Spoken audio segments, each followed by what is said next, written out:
I've just gotten a note from our administrative office that we're just not recording, so I'm just going to pause for 1 second before I continue.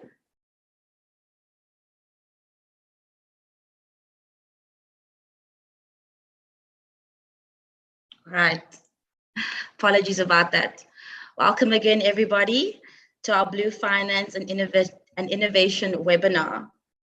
We will be looking at mobilizing the importance of the private sector to drive a sustainable African blue economy. Our webinar today also comes at an esteemed time as we commemorate the 2022 African Union's Africa Day of Seas and Ocean.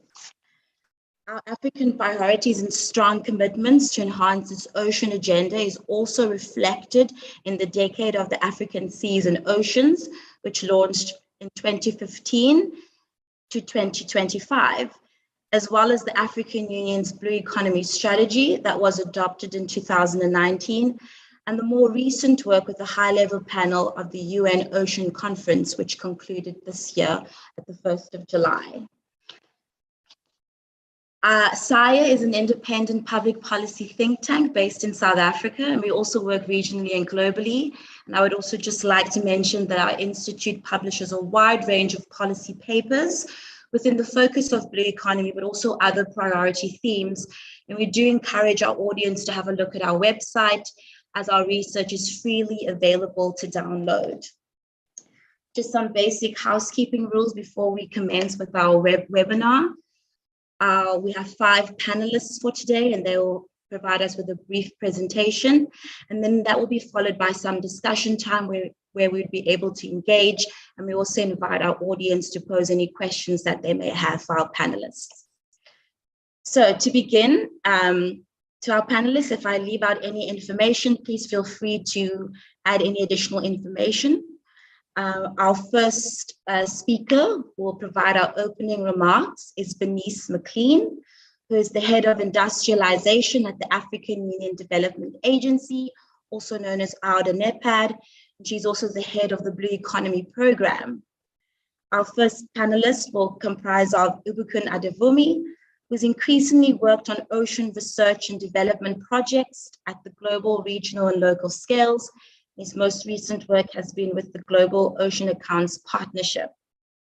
Our second speaker is James Bergen, a natural capitalist, an NTFD, and Multi-Capital's Impact Valuation, and also the founder of Sustained Value. Our third speaker is Alex Benkenstein, who's the program head here at Sbe within the Climate and Natural Resources Program. And finally, our last speaker is Kezi Kabenga, business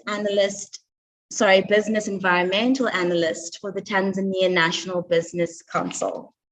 I'd like to thank our speakers once again for their time today to provide their various presentations, and I will now hand it over to Bernice Mclean for opening remarks. Thank you very much.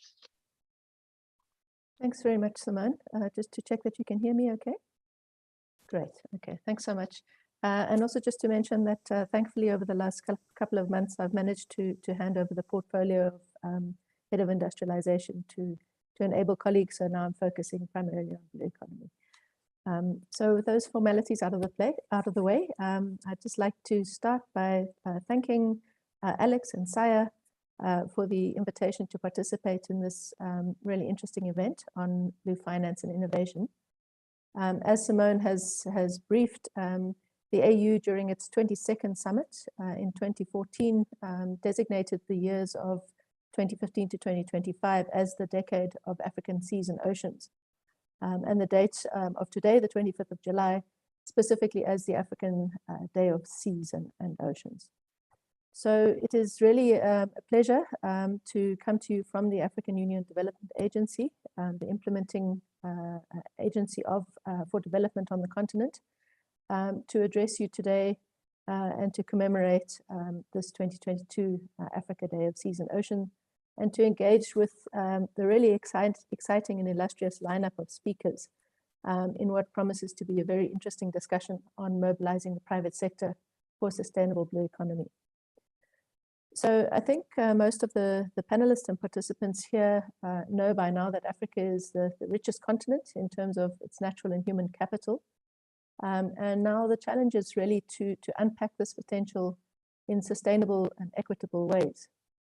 In terms of the natural capital of the continent, we share a coastline of over 47,000 kilometers.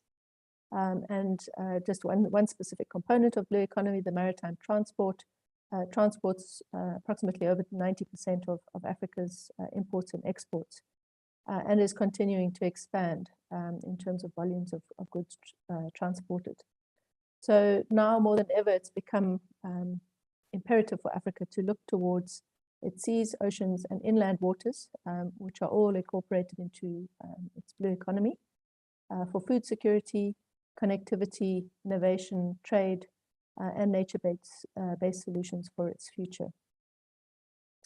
Now, the potential contribution of blue economy development to Africa as a catalyst of transformation and economic growth is really well recognized, actually, and is included as an important pathway to galvanize the achievement of many continental and global aspirations.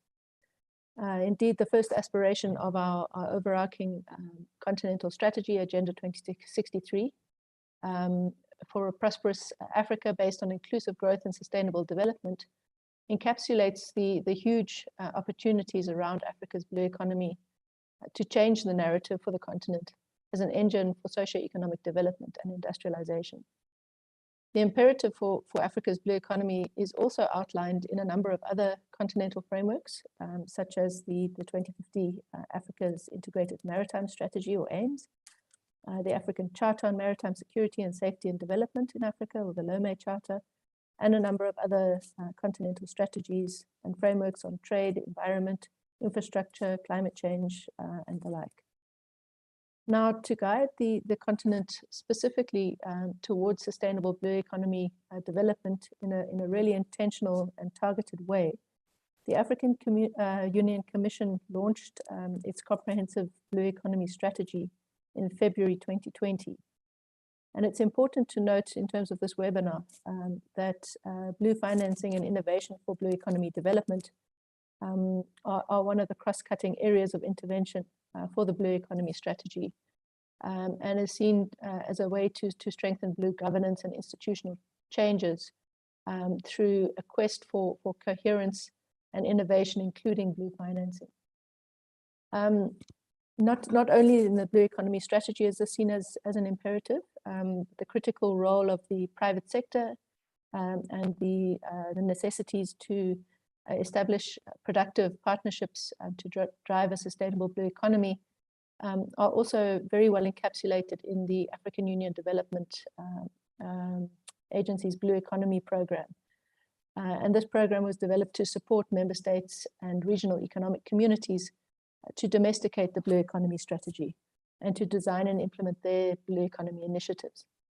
So two of the strategic objectives of the AUDA Blue Economy Program are to promote effective private sector involvement in blue economy development and facilitate financing, investment, and innovation and technology. So it's through this Blue Economy Program that we are striving to foster collaborative and impact-driven efforts through targeted work in critical investment areas. Now, at the continental level, these enabling frameworks and programs provide the necessary platforms as a point of departure for hopefully rapid and impactful action.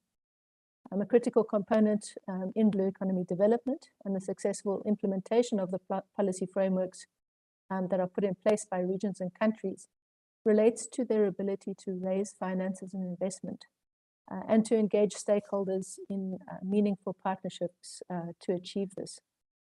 Now, we're beginning to see a number of promising initiatives, both from the private sector and the public sector, to tackle these challenges. And the speakers that follow will no doubt touch on a few of these, so I won't go into too much detail here.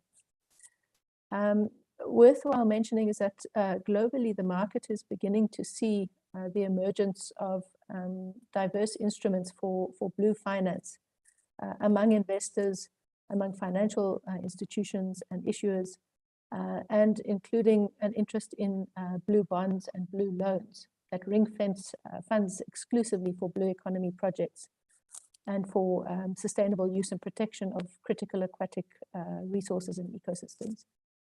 The blue bond issued by the Republic of Seychelles is one very well-known such example. And I encourage those who don't know about it to look further into it for a very interesting example of a blue bond.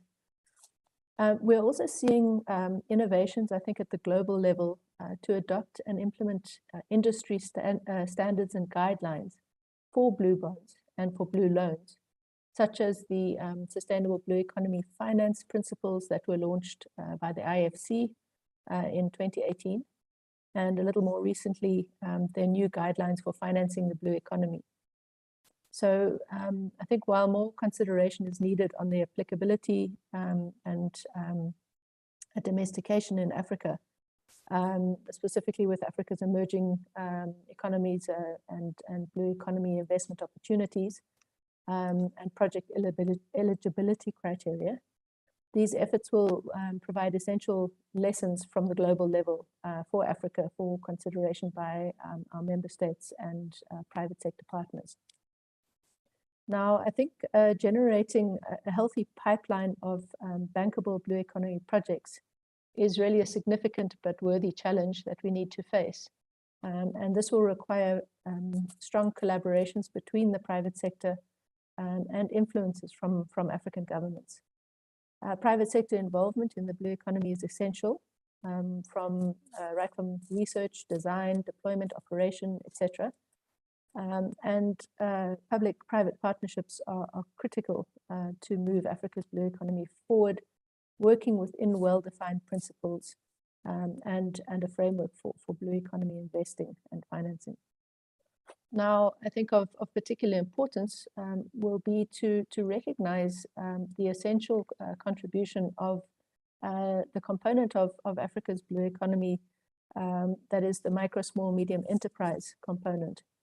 And to ensure that any instruments and financing opportunities are developed in collaboration with the sector to ensure accessibility and support for the innovations that emerge with them.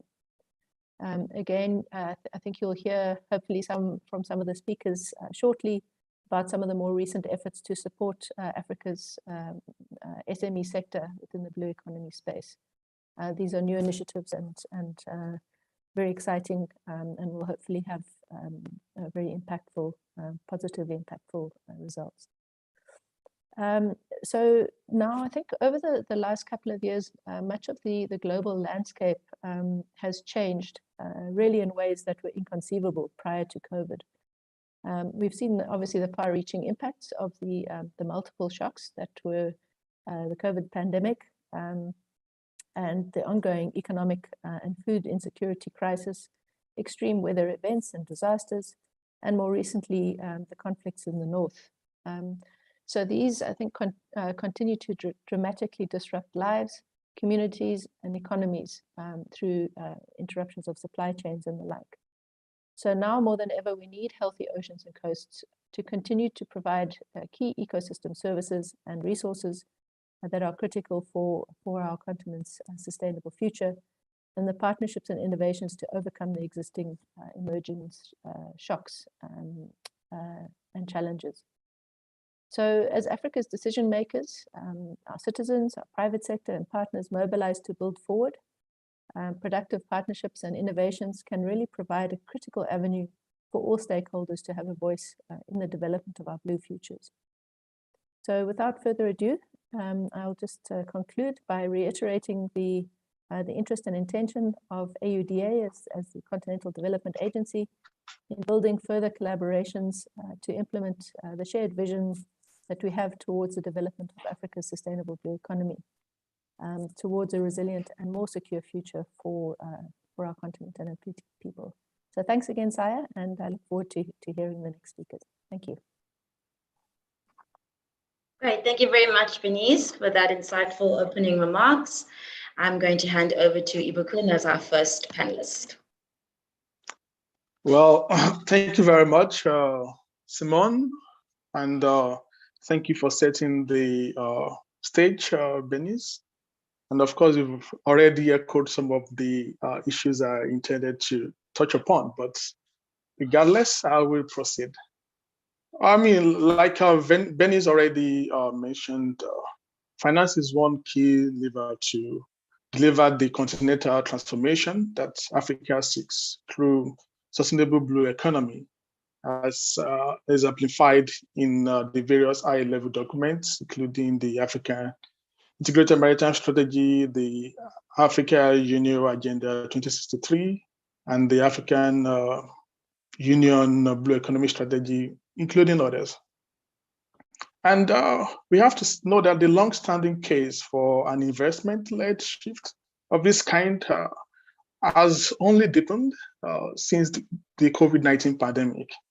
And of course, the Russia invasion of Ukraine, And there is also a growing acceptance now across the financial system for a sort of robust financial intervention in the ocean economy.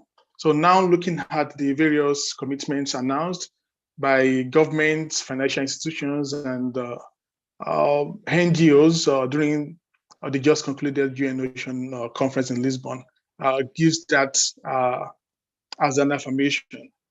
But the task now is for African coastal countries to really convert this high-level recognition into what I call the reallocation of public and private finance for ocean economic reform, one that deliver positive outcome for people in terms of decent work, jobs, social inclusion, and poverty eradication.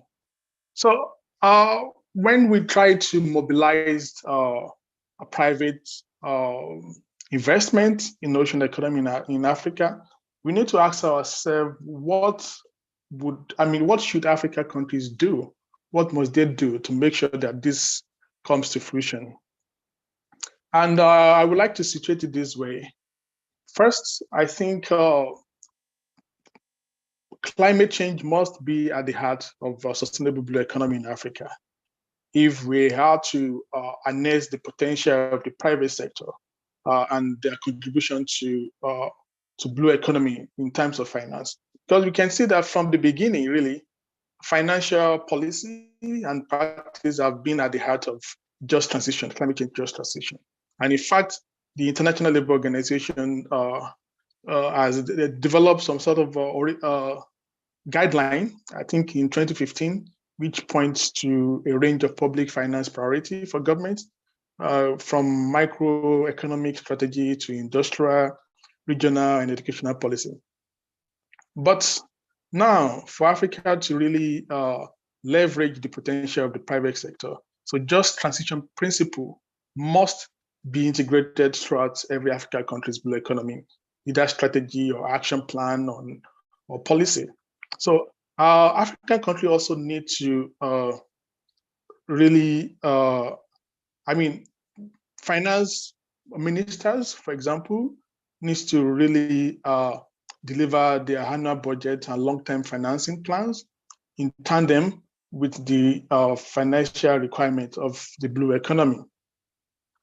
And for example, classic climate change tools such as blue carbon, for example, or blue carbon pricing should be designed so that potentially regressive impacts on the marine ecosystem, and of course, those that depend on them for their livelihood can be rerouted towards driving ocean conservation, job creation, reducing inequality. And the role of the private sector here is that besides providing the finance to really kickstart this process, they can also provide the expertise in terms of capacity building for financial officers at national level or regional level.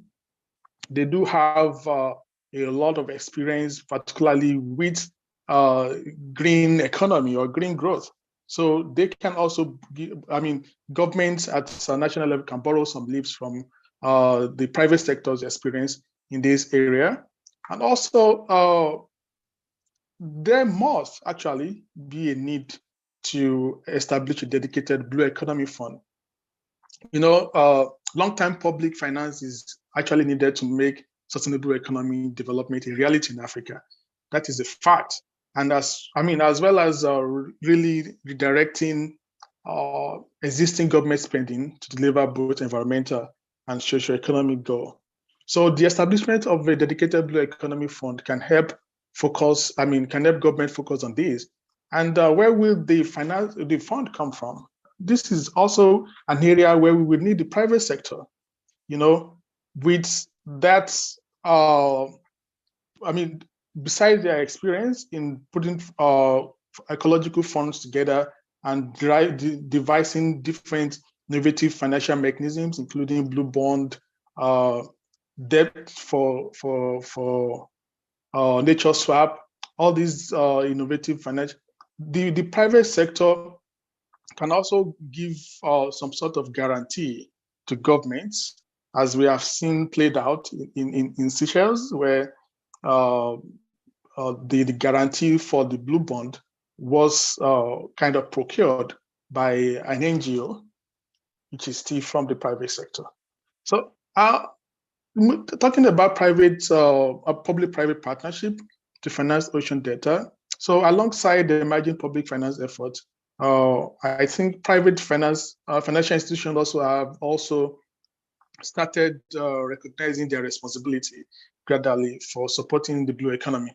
So now we see investors in particular have been increasingly incorporating blue economy finance principles in their shareholder engagement and priorities. So, but it appears that the vast majority of successful African companies fail to demonstrate effort towards investment in the ocean economy. So this perhaps points to the need for African homegrown investor this time, to raise their game. So if we have private sectors from the global north really indicating interest in the development of financing blue economy projects and interventions, and we do have companies of the same status on the continent, not recognizing, maybe because of the sea blindness that people talk about, but I think it is critical for also the homegrown private sector to intervene and invest in blue economy. So actually, the time is now for this type of interventions from the private sector in developing African blue economy, because in the face of converging economic, military, and environmental crisis that we find ourselves, like Bernice already mentioned, Africa blue economy financing must move from slogan to substance. So it must move from liturgy to action. And how do we come about this action? We need to leverage on transactional, the global financial system, which is about $400 trillion worth of assets. This would actually enable the realization of the almost 405 billion blue economy worth that the African Union has projected for the African blue economy. And one important thing to achieve this also is the adoption of ocean accounting. The ecological services provided by for example, blue carbon ecosystem in Africa to the rest of the world. Look at the mangroves of the Niger Delta region of Nigeria, which is considered the second largest expanse in the world after those from the Bay of Bengal. So these kind of resources must be quantified and monetized to expand, for example, Nigeria fiscal space in terms of finance.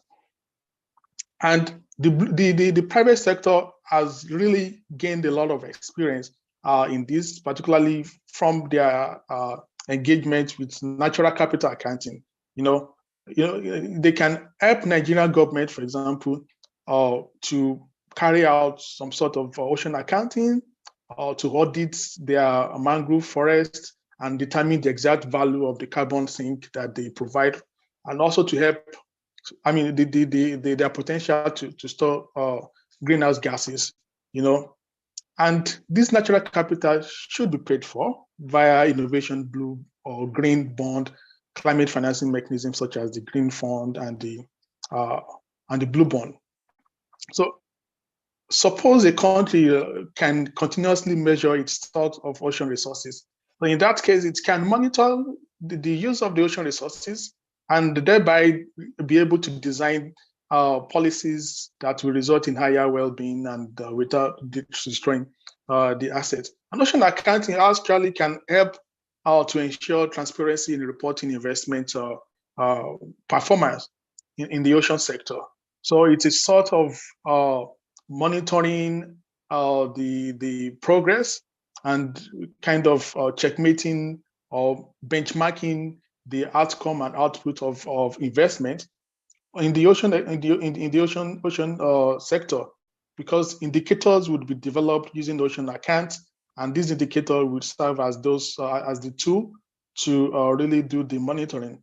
And of course, ocean accounting also gives that advantage to countries in the sense that once they are able to know the value and the worth of their natural or ocean capital, then they can use this to negotiate mechanisms such as Blue Bond. So the guarantee is already there, where the value, presented in form of statistics and data, so that potential investor from the private sector can see this and really have that trust and the guarantee to pursue some sort of investment. So also there's a need for a multi-party buy-in, in the sense that for these actions to be significant, the private sector action to be significant in developing African blue economy, finance itself must raise its game by engaging stakeholders who will be impacted by any financial intervention in the ocean economy sphere, and also particularly the coastal communities, because when we are talking about blue economy finance, and we don't talk about stakeholders that will be impacted by projects or programs, so it's like an effort in futility, because nothing about these people really means we are not putting their priorities within our blue economy agenda. And furthermore, I would emphasize that finance is not a nice to have add-on, but it is central to bringing together the siloed environmental and the social pillar of ESG. So I think all in all, the years between now and 2025, which marks the end of the African Decade of Ocean and Seas, needs to be that period that we bring the private sector together and provide a platform of engagement between the public sector, so that we need to give whatever it takes to increase blue economy finance, so that we can really propagate the essence of sustainable ocean development in Africa. And I also believe that the private sector and the public sector really have a role to play in this. And once we are able to come together and really define or design a way where these two entities can work together, then we have a seamless flow of ideas and intention towards developing our ocean economy. Thank you, and I will welcome any questions. Thank you very much, Ibukun, for your presentation. It was very informative. I particularly like the comments or the information related to ocean accounting, the adoption of ocean accounting. It was very insightful. Thank you so much. I'm going to hand it over to James Bergen, our second speaker. Thank you. Thank you very much. Good morning, everybody. Well, first of all, thank you very much, Alex, for the invitation to be part of this important event today. And for those of you who don't know me, which I'm sure is going to be most of you, I'm an environmental economist and head up Sustain Value, which is an international consultancy based in the UK that draws upon various associates around the world. And the company was set up to help companies, financial institutions, and governments to value, report on, and better manage their impacts, dependencies, risks, and opportunities on nature and people. Rather scarily, I now have about 30 years experience doing this type of work with a strong focus on the blue economy, especially around tropical habitats such as coral reefs and mangroves, and have published several papers on coral reef economics. The next 10 minutes, I'm going to share 7 key insights in relation to using natural capital approaches to help mobilize the private sector to help deliver a sustainable blue economy, or SBE, as I'll be referring to it as, in Africa. And this is going to cover both a business and private finance perspective. So each point is drawn from a different project that Sustained Value has been involved in recently relating to the topic. Many of the projects are from the Southwest Indian Ocean region, but also some projects from elsewhere where there's some interesting insights and findings that are highly relevant to Africa as well. But first of all, what's the problem? Why are we all here discussing this? Well, related to all of this, rather worryingly, humanity is facing 3 interlinked existential crises: the climate, nature, and inequality crises. And these are particularly relevant for the African blue economy, and business as usual is absolutely not an option. Now, one of the main root causes is that many of nature's goods and services have no or little market value. So this actually incentivizes the private sector to continue with damaging and unsustainable blue economy activities and investments. So the prices that people pay don't really reflect the environmental and social costs associated with damaging ocean habitats and stocks of organisms, and nor do the prices reflect the benefits from enhancing these capital assets. But the same goes for national accounts and company accounts. So GDP, which is what most national accounts focus on, excludes the many non-marketed ocean values. And similarly, company accounts don't capture the value of impacts to environmental assets either. And neither national nor company accounts typically include an assessment of nature's stocks that many businesses and people depend on. So the first point is that African countries should develop a set of natural capital related ocean accounts, and then most importantly, determine how best to apply these results. So a number of these points, I'll be elaborating a little bit more on what Buchan and Bernice have already been pointing out, which is great, showing that there's consistency of thought. So Sustained Value recently developed a coastal ecosystem service valuation tool for Mauritius and Rodrigues on behalf of UNDP to help value associated market and non-market values. Now, although developing a set of valuation figures is a valuable exercise in its own right, the study highlighted that determining how best to use that information was also hugely important too. And one powerful use of such accounts and values is to link them with integrated coastal zone management and ocean management plan option evaluation. So the ideal would be to establish how best to optimize marine resource use by both the private and public sectors, as well as local communities. And this can be achieved by exploring the different trade-offs and distribution of the financial and the societal economic values amongst different stakeholders. Second point is that there are many potential sources of private finance to help mobilize the private sector for a sustainable blue economy in Africa. However, on the one hand, potential SBE investments require de-risking. On the other hand, continued investments in the blue economy simply need to become more sustainable. So this was a key finding of an SBE project focused on the Southwest Indian Ocean that we're just completing for WWF together with Resolve and Alex Bernstein. The study included a thorough review of SBE financing landscape in the region. And the private sector finance includes, amongst others, private commercial banks, corporate investments, corporate philanthropy, impact investors, and venture capital. In terms of de-risking SBE investments, this can best be achieved by blended finance and blue bonds. Now, this typically involves a mix of public and private finance with first loss guarantees for investors. So if the investment loses money, it's the public banks potentially pay the first losses, and also a mix of grants and reduced interest rates for borrowers, making the investments more attractive for them.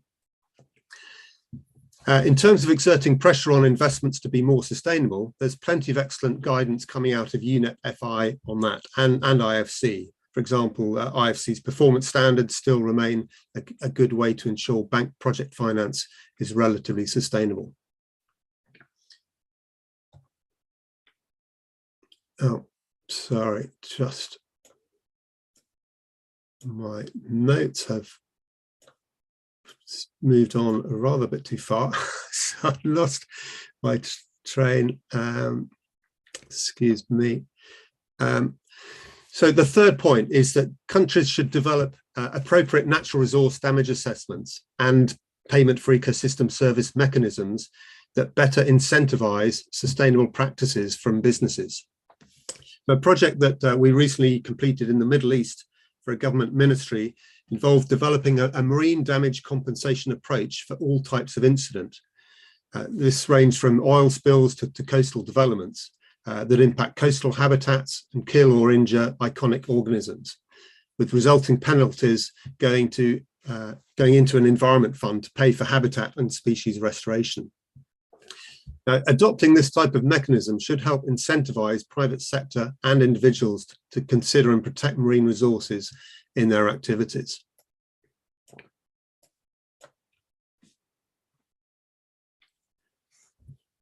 Companies should also recognize that marine resources provide shared dependencies that require shared management responsibilities. Now, this necessitates collaboration and potentially public-private partnerships. Now, evaluating these shared dependencies, whether on corals, mangroves, or fish, can usefully be considered by applying a natural capital approach. So this effectively takes into account values, dependencies, and systems thinking. So a project that we were involved in for the IFC and Capitals Coalition applied a natural capital protocol and cost-benefit analysis to evaluate optimum management options for managing coastal resources in Bacuit Bay in the Philippines. And the aim was to optimize financial and societal values for hotel resorts, tour operators, and fishers. And the proposed outcome was for a public-private partnership to help manage the bay's resources and activities, drawing upon business and finance skills to help better manage these shared dependencies, but also importantly, ensuring fairness and equality too. Now, African governments should establish a suitable enabling environment for adopting natural capital approaches, and also help to fund relevant infrastructure management and studies to support nature-based businesses.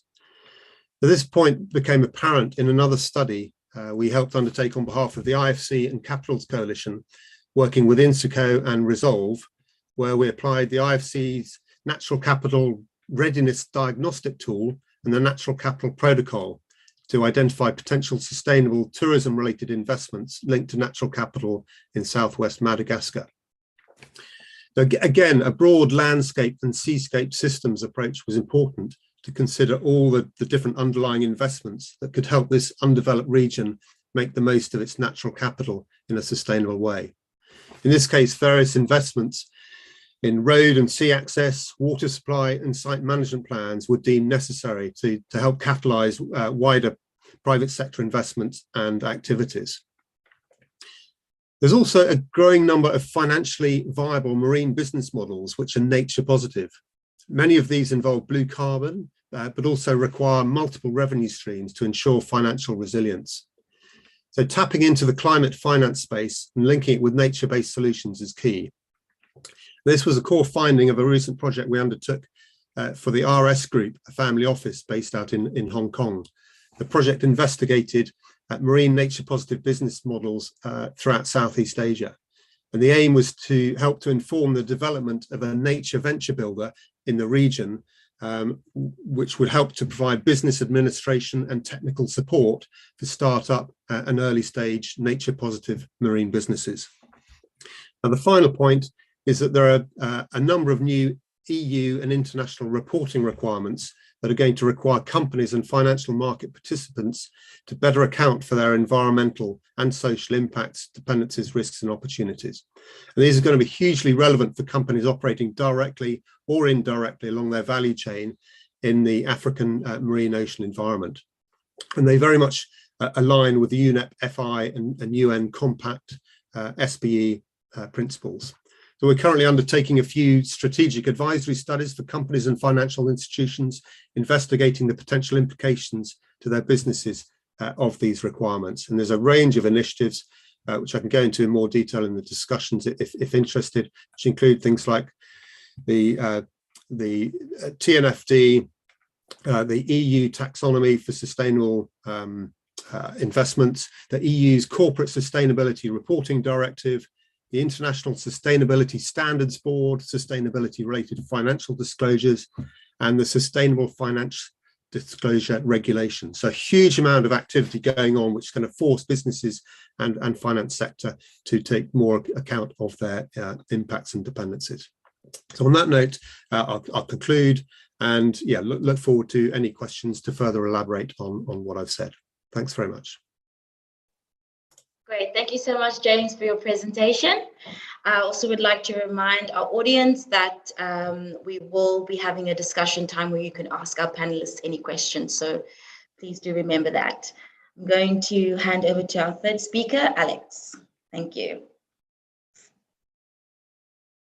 Thank you very much. Yeah, we've had some excellent presentations already. Like James, I also want to reflect on some insights of various projects we've been involved in. I think 3 primarily. The first of those dealing with some work that we've done as SIRE to support the development of a strategic framework for private sector partnerships in support of ocean governance in the Western Indian Ocean. That was for the Nairobi Convention, and produced as part of the Sapphire project that some of you may be aware there. And I will put the link to that strategic framework once I've concluded my remarks in the chat. The second project is work that we're currently involved in, working with the SADC Secretariat around nature-based solutions, ecosystems-based adaptation, specifically in marine and coastal environment. And finally, some work that, in fact, Simone and I have been working together on, looking at this question of blue economy, incubators and accelerators. So I think broadly it would have already been clear that the basic principle that engaging the private sector, involving this private sector, unlocking private sector opportunities, that's broadly recognized in global frameworks. When we look at high-level panel of ocean on sustainable ocean economy in the Africa region, in the Africa main blue economy strategic frameworks that were cited by Bernice and Byog, it's fairly clear. Where we are now is trying to understand the modalities, the methodologies that can be developed, understanding the various incentives, and also that we do have emerging good practice that we can build off and that we can leverage in the region. You've heard several references to blue bonds, and there's been a lot of interest in how Seychelles' experience can be replicated in other areas. So I mentioned those 3 projects, and where I want to start is with a strategic framework on private sector partnerships. And the thinking behind that really was recognizing that the idea of working effectively with the private sector in blue economy or ocean economy projects is something that's been written into various regional projects that we've seen implemented in the Western Indian Ocean and in other parts of Africa and indeed globally. But when it comes down to the results, to the outcomes of that, we often find that those partnerships haven't quite lived up to expectations. And why is that? So the strategic framework, and I'm not going to give you a full rundown of all the contents of that framework. As I say, it is available online and I will share it. But that is one attempt to really drill down and look at why those results have not often been what was expected and what we can do about it. So the strategic framework essentially sets out a process through which those partnerships can improve. And when I say partnerships with the private sector, I'm talking about partnerships between the private sector and the development community, the research community, government partners. I think certainly many of us who are working on blue economy, ocean economy issues in the Africa region broadly are aware that various forums are established. These are in the shape of policy dialogues or indeed institutional structures like the Nairobi Convention, like Western Indian Ocean Marine Science Association, but that many of these mechanisms are largely dominated by, as I said, development actors, includes NGOs, the research community, governance actors, including national governments, and then from various various ministries. So I think the challenge is also to find ways to bring the private sector more effectively into these ocean governance and blue economy discussions that we are having at various levels. But certainly one thing that we came across in assessing the status of these partnerships is one of the shortfalls, or where mistakes are often made, is simply, number one, not being clear about the objectives of the partnership, and recognizing, of course, that partnerships can pursue any number of objectives, and there are multiple kind of, shall we say, levels of complexity and depths of partnerships that might involve, at a surface level, simply the exchange of information, awareness raising, and can take various shapes and increasing levels of complexity to a point where we're really talking substantively about joint implementation between the private sector and development or governance partners. And I think having a clear-eyed view, and also not to say that the best option or model for a particular program is necessarily the most, shall we say, substantive or complex. It really all should build off the objectives of the partnerships or the partnership that is being designed. So a kind of a clear-eyed assessment in the initial stages of the objectives of the partnerships, and buy-in and communication. And again, this is something that we've seen over and over again, that these partnerships don't achieve their potential because partners are unfortunately often brought in at a rather late stage. So this kind of co-design process, communication, trust building is a big part of that. And as part of that study, we undertook an assessment report that involved surveys, across all these stakeholder groups that I've been describing to you.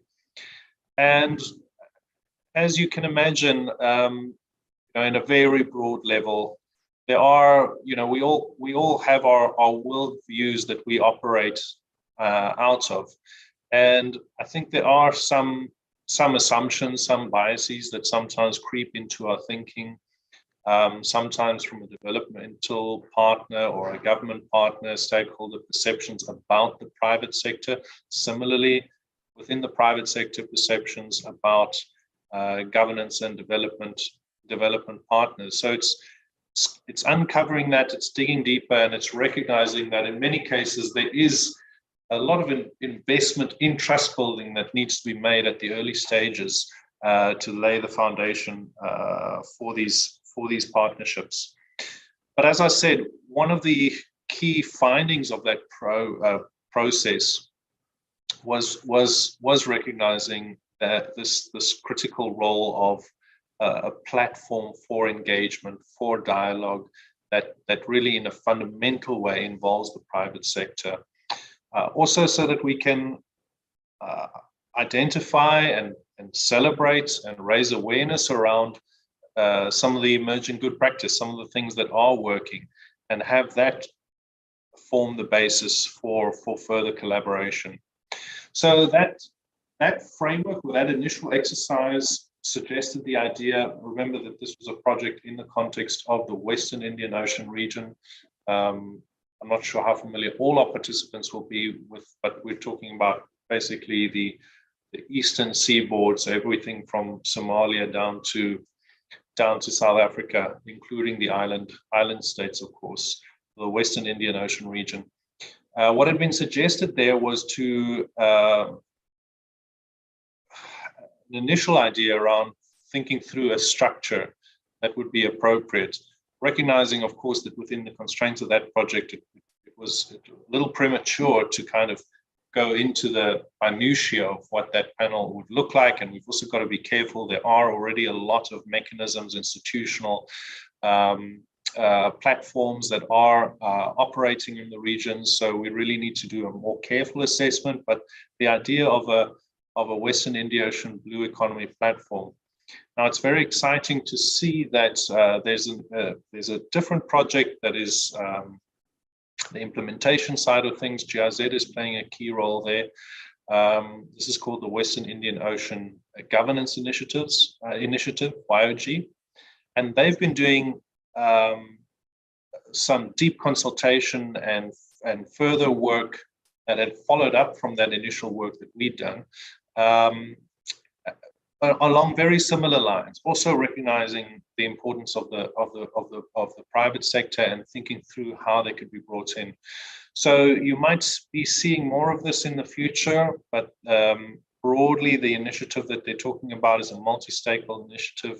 It's recently been branded as the Our Blue Future initiative, and that in essence seems to be an effort to realize some of the principles, some of the insights that have come out of the strategic framework work that was undertaken, and some elements of that certainly seem to reflect our thinking and the thinking that emerged through that project around a Western Indian Ocean Blue Economy platform.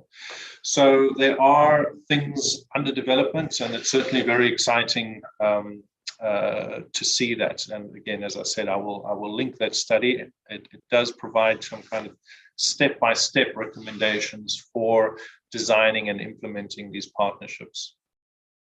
The second component is a short policy briefing. It's not up on our website yet, but I could certainly make sure that we do share it with all of you. Hopefully you've all added your email addresses when registering. This should be up in the next few weeks, and that's looking at blue economy incubators and accelerators. Now, once you get into it, and I'm not going to get too technical again on this issue, but broadly, incubators and accelerators are mechanisms or partnerships that are put in place, organizations that are put in place to support emerging new business initiatives. The distinction between incubators and accelerators is not always that helpful, but incubators tend to work with very new initiatives where it really is about designing a business kind of from the ground up, building off just an initial idea. Accelerators is where you typically have a company that's already been established, already has some staffing and basic business design, and it's about accelerating. It's about pushing it to the next level. So in this policy briefing, essentially what we've tried to do is just look at some basic lessons, basic elements that we can take from that. I hope that many in this audience might be aware of Ocean Hub Africa. This is the first dedicated Blue Economy Accelerator. It was established for Africa. It was established in 2020, and it's based in Cape Town. And they've been doing some fantastic work over the past 2 years. One of the kind of key messages, and it's perhaps a little bit obvious out of our briefing, is also just not to forget that there, as much as Blue Economy Accelerators and Incubators is not very well developed in the Africa region. As I said, Ocean Hub Africa is the first. We've had some initiatives coming forward. I know Seychelles has also started an incubator, a Blue Economy incubator program, but it's a relatively new idea, and there aren't that many examples in the Africa continent. But let's not forget, number one, there are many global examples that we can draw from, and we list some of those in the briefing. And then also we do have many incubators and accelerators in the Africa region dealing with other issue areas, so agri-tech, digital economy broadly, even things like health. So this emergence of accelerators, I think there's really opportunity to leverage insights that we're gaining globally and that we're gaining from such initiatives that are maybe dealing with other sectors.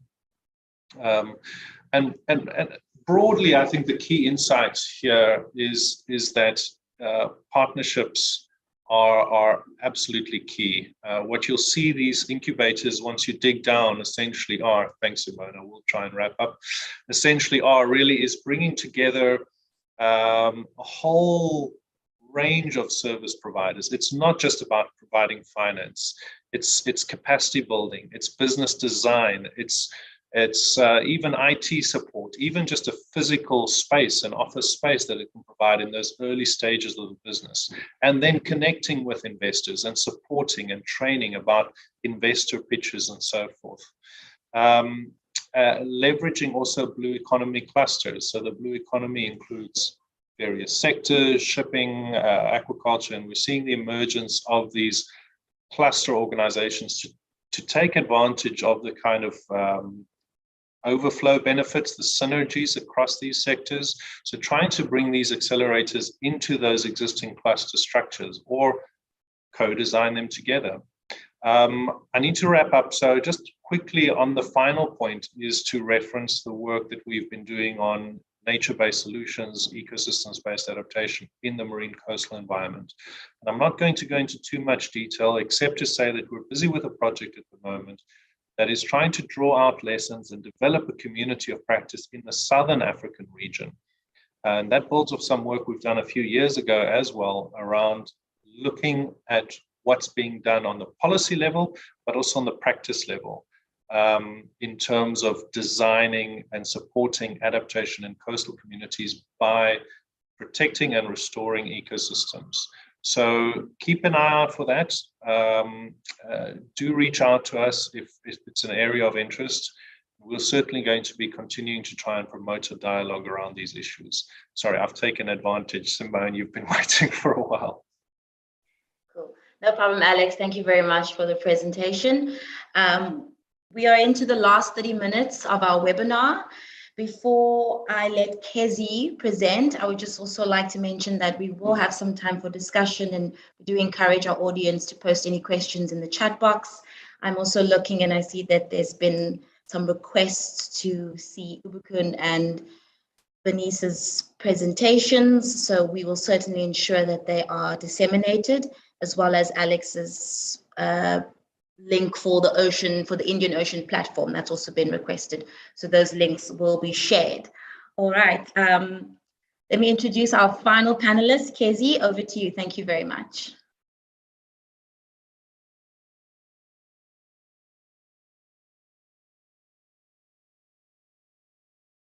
Thank you. We're just struggling to hear you, Kezi. Can you hear us? All right. Can you hear me? Can you hear me? Can you hear me? Yes, I can hear you now. Thank you. Fantastic.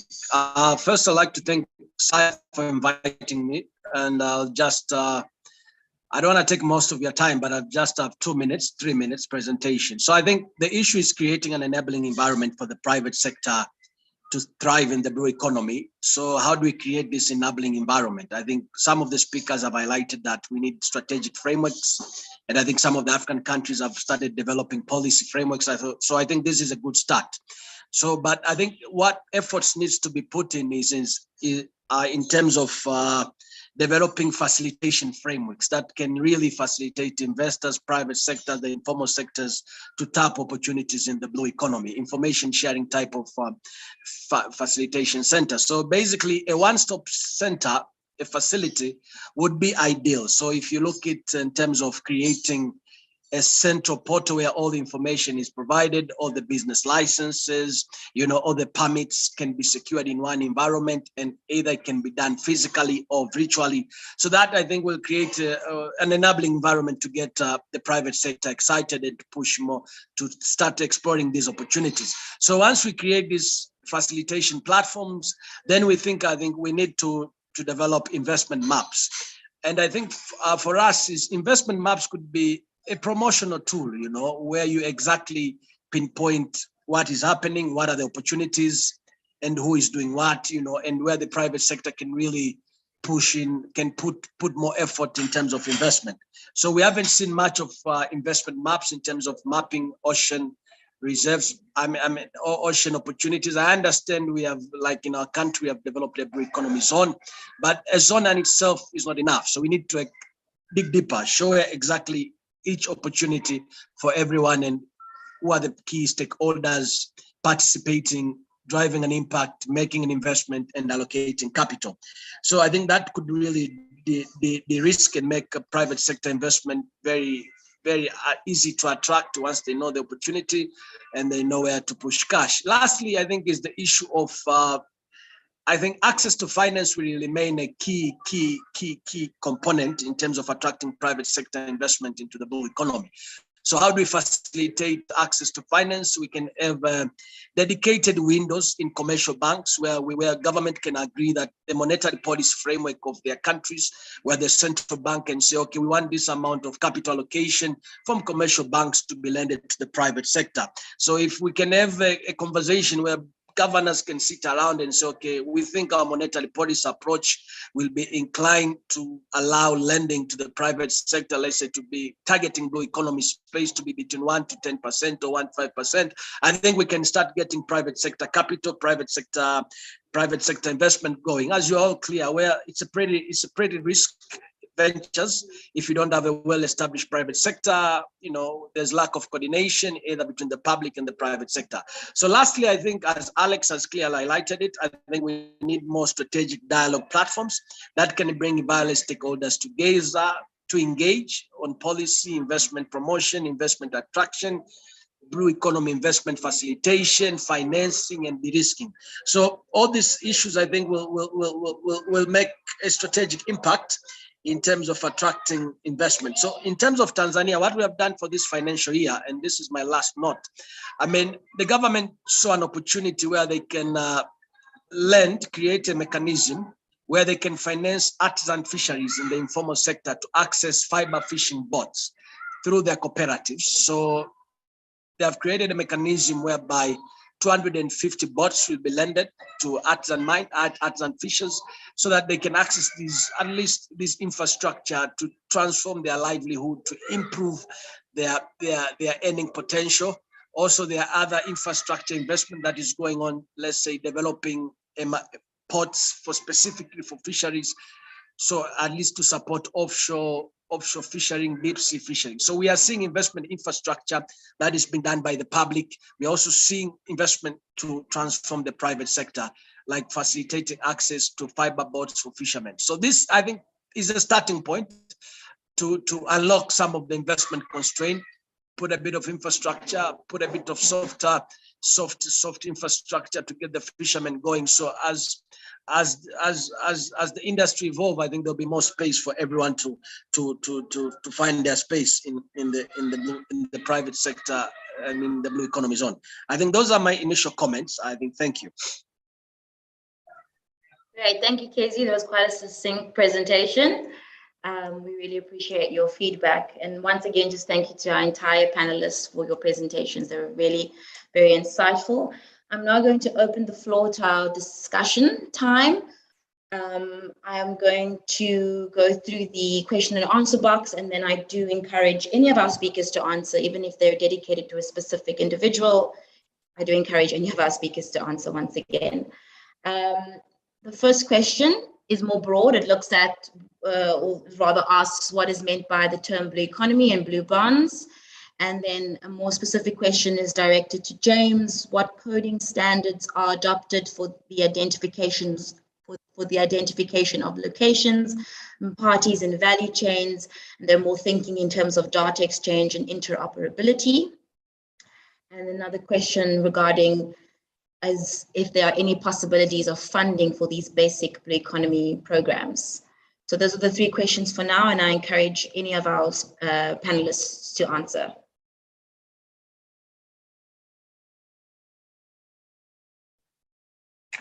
Well, I might jump in there. I think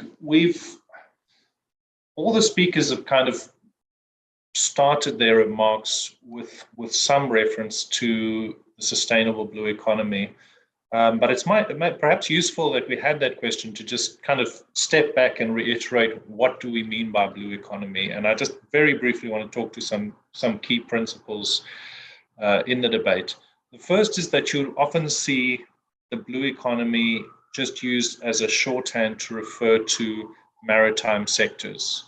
So fisheries, aquaculture, shipping, and there's also emerging sectors that are maybe less known, coastal and seabed mining, coastal and offshore renewable energies, marine bioprospecting. So just as a shorthand to any maritime industry. There's two debates or issues that come up there. Number one is to say that the discussion around a blue economy, both within the Africa region and globally,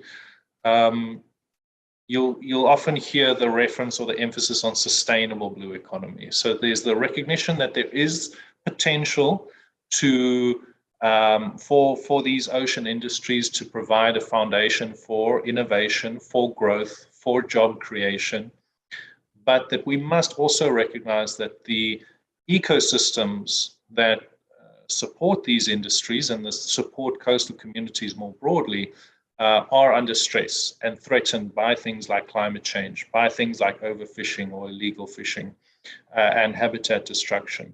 So you'll see also in the Sustainable Development Goals, SDG 14 speaks very specifically about the need to, this link between the health of ocean ecosystems and the health of human communities and development.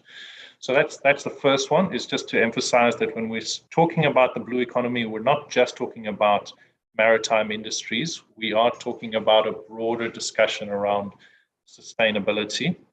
The second thing is just to recognize that, at least for the Africa region, there's also a discussion about the fact that the blue economy also speaks to the agendas of landlocked states, recognizing the connectivity when you're talking about things like shipping and managing pollution, but also bringing into that definition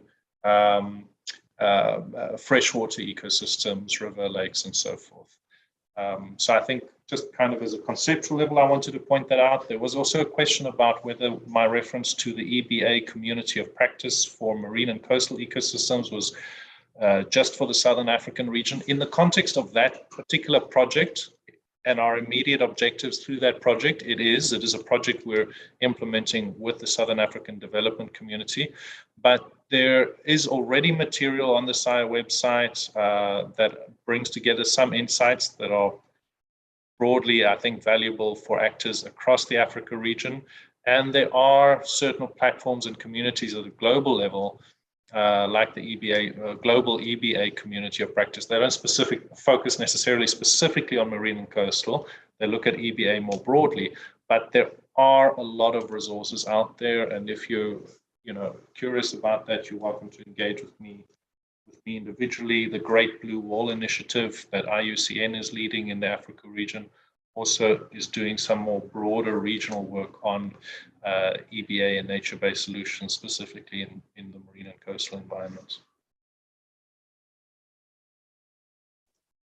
Great, thank you, Alex. Do any of our other panelists would like to make any comments? Yeah, so regarding the second part of that question, I think the person was trying to understand what we were talking about when we mentioned Blue Bond. So Blue Bond is an innovative financing mechanism for the ocean. So it is relatively new, perhaps not very recent, but it's a new form of sustainability bond, which is like a debt instrument that is issued to support investment in healthy ocean and blue economies. So a number of countries have floated this type of bond, like other speakers have already mentioned, Seychelles, and we have a number of countries in the Asian Pacific too. And currently, Fiji is, I think, implementing their own Blue Bond. So that is just Blue Bond in its classical sense. Great, thank you, Ibukun. There was a question for James more specifically. If you could just clarify what you meant by the EU Sustainability Assessment Framework that was used for the blue economy in Africa. Sure. So this is a taxonomy that came out a couple of years ago.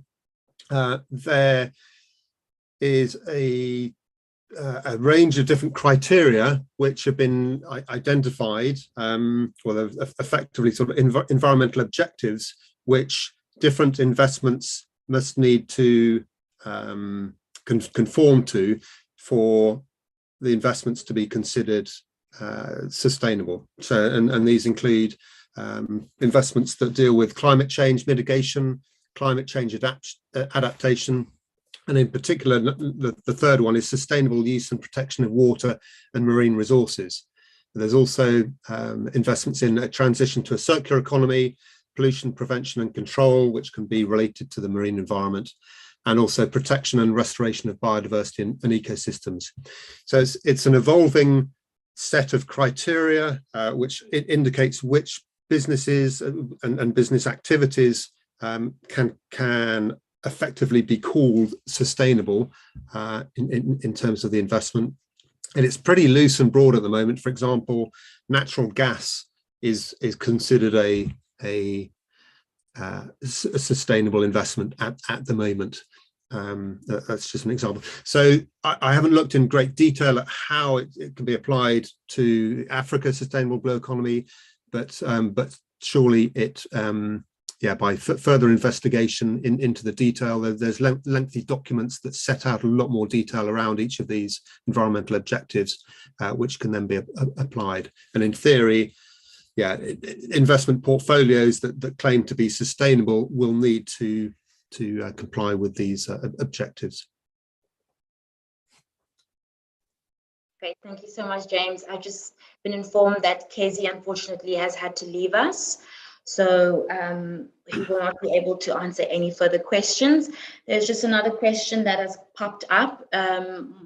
James, another one directed to you, but of course, we'll open it to the rest of the speakers to also comment, related to coding standards that are adopted for the identification of locations and parties in value chains. This person is thinking more around data exchange and interoperability. If you could perhaps make a comment around that. And then there's also, sorry, maybe you would like to answer that question first. Happy to.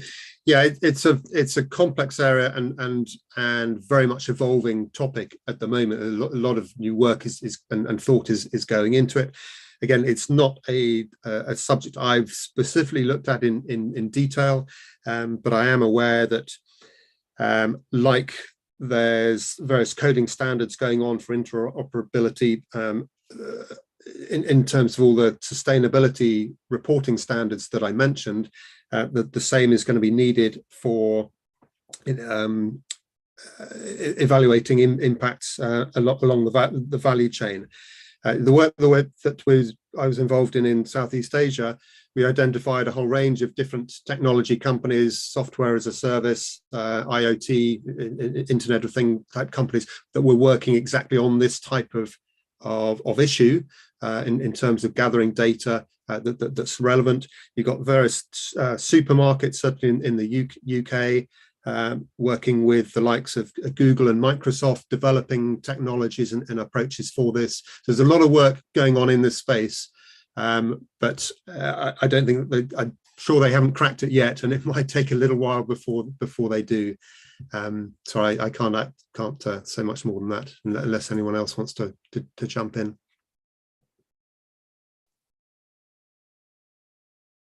All right, I'm going to move on to the next question.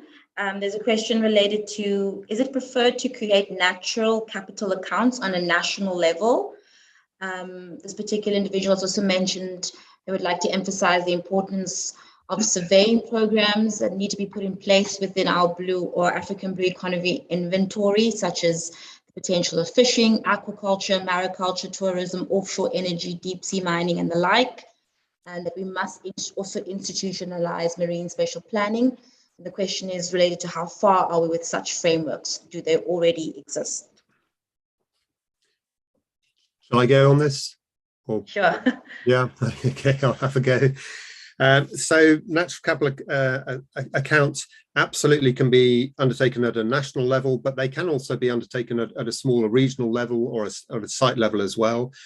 There's the UN system of environmental ecosystem accounts that's been launched in the past year or so, and that provides a methodology that enables governments to develop natural capital accounts, looking at first of all the stock of habitats, and then the flow of ecosystem service values, and then how to actually monetize those values.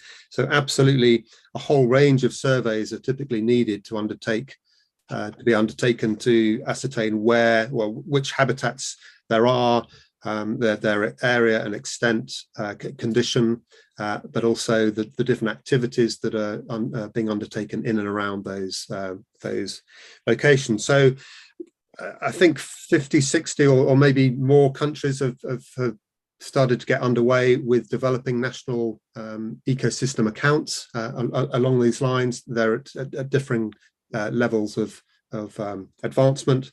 A lot of money has come from the EU and the World Bank to help to finance governments to undertake this type of work. So again, it's a relatively new concept and initiative involving a lot of work, time and effort, but hopefully the results will be hugely valuable for helping and informing improved ocean coastal zone management resource activities. So I will just follow up with James's contribution. And of course, yes, natural capital accounting, or in this case, ocean accounting, can be done on a national, even at regional level, and of course on a pilot scale level. And for us at the Global Ocean Account Partnership and the African Community of Practice, we have really exemplified how ocean accounts can be done at smaller scale, and we are also scaling to developing accounts at regional scale. And the way ocean accounts really is a practical way of describing our relationship with the ocean and the associated ecosystem. So it goes beyond just measuring the progress of or the status or extent of the ecosystem, but also giving that data statistic foundation for a kind of holistic decision making for the blue economy. So we have had 3 projects actually in Africa, one in South Africa, one in Mozambique, and one in Kenya. So the ocean accounts framework is there, which really, of course, considers the the SEA, which is the System of Environmental and Economic Account, and the SEA Central Framework from the UN statistics. And it's like kind of bring together this standard and apply, giving us a step-by-step way of applying those in the ocean and coastal environment. So I'm going to send some links to some of the projects and also the main Ocean Account Framework guidance that Global Ocean Account Partnership have developed, and I hope it will be useful for our audience. Great, thank you, Bergen. We're into the last 7 minutes of our webinar. I would like to maybe ask if, Bernice, if you have any comments you'd like to share with the panelists before we conclude. Sure. Thanks very much. I just actually wanted to dovetail on that those last couple of interventions, just to say that absolutely, it really is a priority for marine spatial planning, and that's definitely outlined within our continental strategy and our program to do that. I think what's useful to point out is that this process to establish the enabling framework at the continental regional, as in regions of Africa, and then at the national levels is quite new. It's only really been going for the last couple of years, if you de-link it from integrated coastal management, which has obviously been going for decades. But it is very much a priority, and there's a huge amount of momentum at the moment towards countries and regions developing their blue economy strategies. So I think it's a critical issue that was raised in terms of having a standardized approach and the sharing of information and findings from what's coming out of the accounting systems and the like, so that we really can have a continental perspective on what's going on, and make sure that it's, we have data that speaks to each other, and really provides a standardized approach and results. So I put the link to the Blue Economy strategy if anybody's interested on the chat box, and I'm happy to share further documents as needed. Thanks very much. Great, thank you very much, Bernice.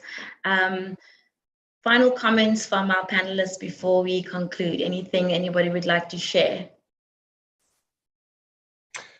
Well, I think from my side, just very quickly to say that, well, to encourage all the participants, please do keep an eye on the links that you see going up in the chat. There are some incredible resources there. I'm not just referring to the SIRE resources that I put up there.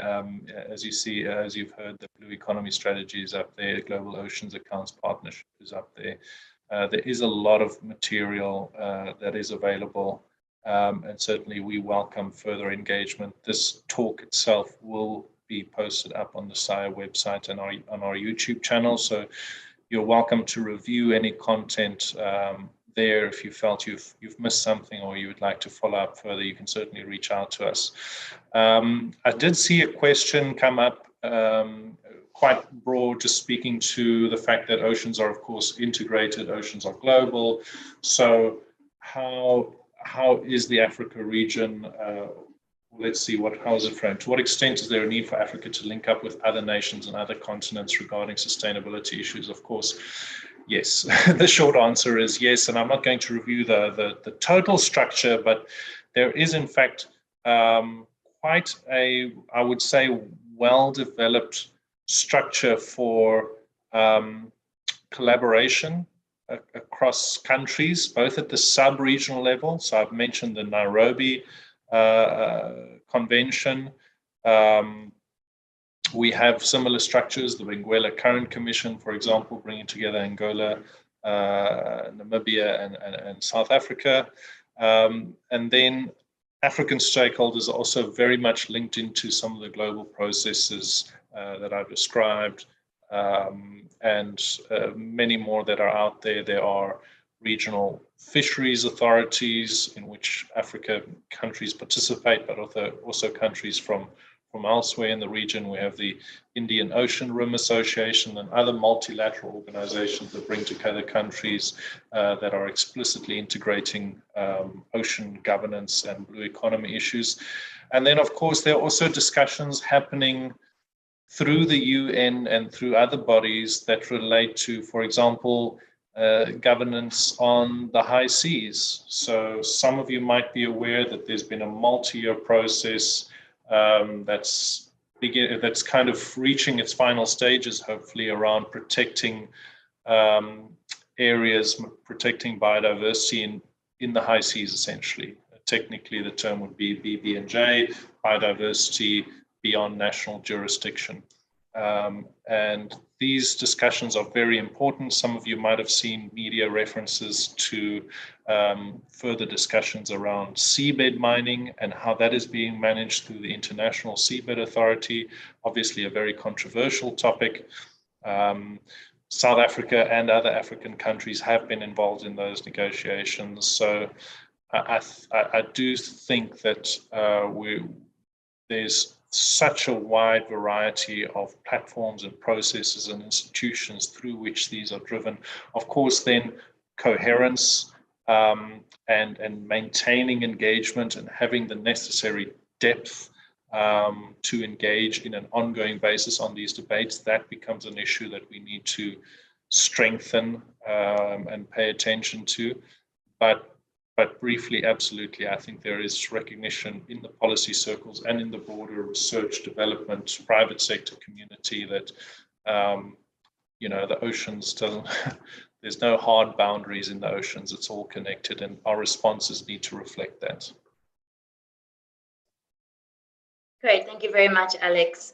As we wrap up our webinar, I would just like to thank once again all of our speakers for joining us today, Bernice, Ibukun, James, and in his absence, Kezi, as well as Alex. Thank you very much for your very insightful presentations. And then just to echo again what Alex said in the chat box, various links has been posted. So we do encourage our audience to have a look at those very useful resources. Thank you very much, everyone, again for joining us, and have a good rest of the day. Great. Thanks very much, everyone. Bye. Bye. Thank you. Thank you. Bye.